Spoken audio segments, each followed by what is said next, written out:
Magbasta na po kayo ng ballpen at papel. Isulat po ninyo yung coins at year na aking binibili. So guys, ibubukod ko na yung mga 5 piso, 10 piso, saka piso para madali kong mabilang. Hello guys, magandang gabi sa inyo. Ako Lito guys, si Gelo Coins TV. Eto ngayon guys ang ating pag-uusapan. Aalamin natin sa numista kung magkano na ba ang kanyang value. Guys, tapusin po ninyo ang video na ito para malaman pa po ninyo kung anong mga coins at year ang aking binibili. Ngayon guys, ito muna ang ating pag-usapan. Alamin natin sa numista kung magkano ba ang kanyang value. Yan, nakasulat dyan guys, Numista Banknotes Philippines, 1,000 piso, Central Banking. Nakita nyo guys, yung kanyang overs at saka yung kanyang reverse. Dito guys, mayroong nakasulat na 60, ayun sa gilid, 60. Ito po ay commemorative. Tingnan natin guys kung ano ang sinasabi sa Numista, kung magkano ba ang kanyang value. Ayan guys, nakalagay dyan, Bangko Sentral ng Pilipinas. Nakalagay dyan, commemorative note.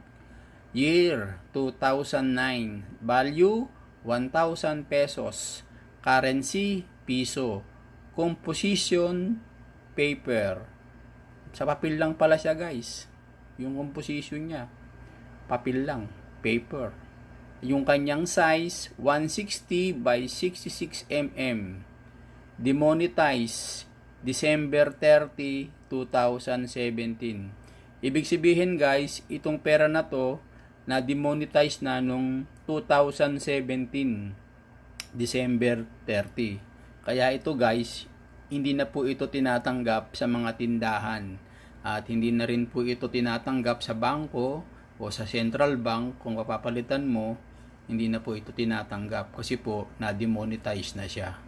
Ngayon, alamin natin kung magkano ang kanyang value. 2009 siya, 2009, tingnan natin. Kung 2009, magkano ang kanyang value? May value na ba siya? Tingnan natin. Ayan guys, ang nakasulat, yun nakalagay dyan, 2009, 100%. Ibig sabihin guys, marami itong ginawa. Ayan, nakalagay dyan, oh. 1,993,600 pieces yung ginawa.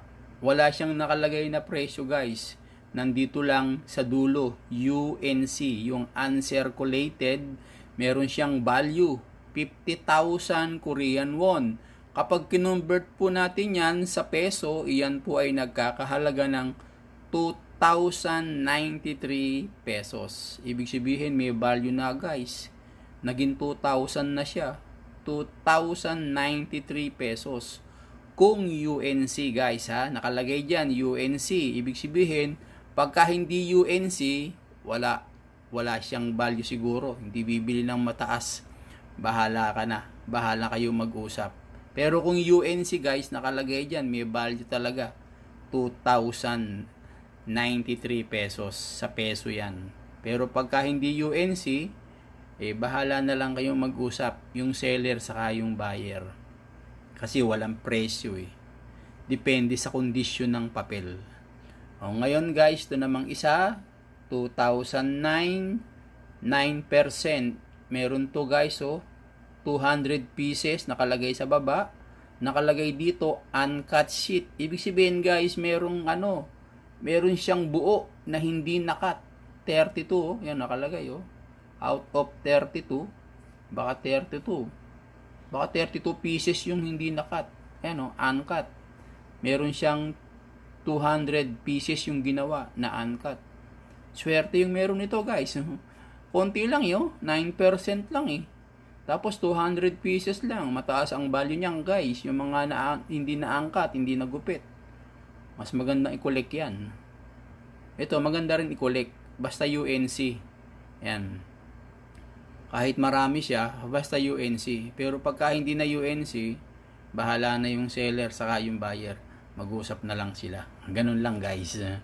May value na pala to guys. Ito po ay na-demonetize nung December 30, 2017. Ito po ay hindi na tinatanggap sa market at hindi na rin po ito tinatanggap sa Bangko Sentral kung iyong papapalitan. Yan, nakalagay dyan, demonetize December 30, 2017. Tingnan ninyo, yan guys, 2009 yung year, tapos commemorative. Ayan yung palatandaan, ayun, merong 60. May 60 sa likod, sa gilid. Ito guys, ayun, yung 60 riyan, yung 60, ayan. Ayan ang palatandaan. Pagka meron 60, demonetize na yan guys. 2009. Okay guys, ngayon pag-usapan na natin yung mga coins at year na aking binibili. Baka mamaya nasa inyo na pala yung aking mga barya na hinahanap. Eto guys, ang aking binibili, 10 peso. Ang hinahanap ko po, 2007, 2009, 2014. Paki-check na lang po ninyo yung mga barya ninyo bago po ninyo gastusin. Baka mamaya hawak na ninyo na ipamasahe pa ninyo. Sayang naman. Eto pa guys, ang aking binibili, 5 peso. Ang hinahanap ko po, 2000, 2006, 2017. Alam ko po na marami kayong ganitong 5 piso kung saan-saan lang nakalagay, sa wallet, sa bulsa, sa bag, sa pitaka. Bago po ninyo gastusin, check nyo muna yung year. Baka mamaya nasa inyo na pala na ipambili pa ninyo. Sayang naman. Eto pa guys, ang aking binibili, 1 peso na NGC. Ito po ay nakalagay dyan 2019 sa taas, sa gilid. Ang hinahanap ko guys, 2017 saka 2018 na Upper Mint Mart. Yung Mint Mart po na sinasabi, ito po guys, yung nasa baba na yan, nakapantay sa pangalan niya ni Jose Rizal, nakapantay. Yung 2018, tataas po yung Mint Mart, lalampas, aabot dun sa balikat. Kaya hindi siya magpapantay. Yung 2017, saka 2019, saka 2018, pantay-pantay. Pero merong 2018, yung Mint Mart, nakataas. Yun po ang hanapin ninyo. 2018 na nakataas yung Mint Mart. Ito pa ang aking binibili, 1 peso. Nakalagay dyan guys, 2004. Pero ang hinahanap ko po, 2005. Kung meron kayong mga ganitong mga klaseng piso, bago po ninyo gastusin, tingnan nyo muna guys yung 2005. Baka mamaya, nasa inyo na pala yung 2005. Papag-usapan natin. Depende yan guys sa kondisyon ng coins. Ito pa guys ang aking binibili, 25 centimo. Ito po yung bagong 25 centimo. Ito po ay nanggagaling lang sa mga grocery, sa mga supermarket, isinusukli. Kung mapapansin niyo guys, yung year niya nakalagay sa gilid, ayun 2019. Ang hinahanap ko po, 2017. Paki-check po ninyo yung inyong mga 25 centimo, baka nasa inyo na yung 2017. Ito pa guys, ang aking binibili, 25 centimo. Ang hinahanap ko po, 2005, 2006, 2008.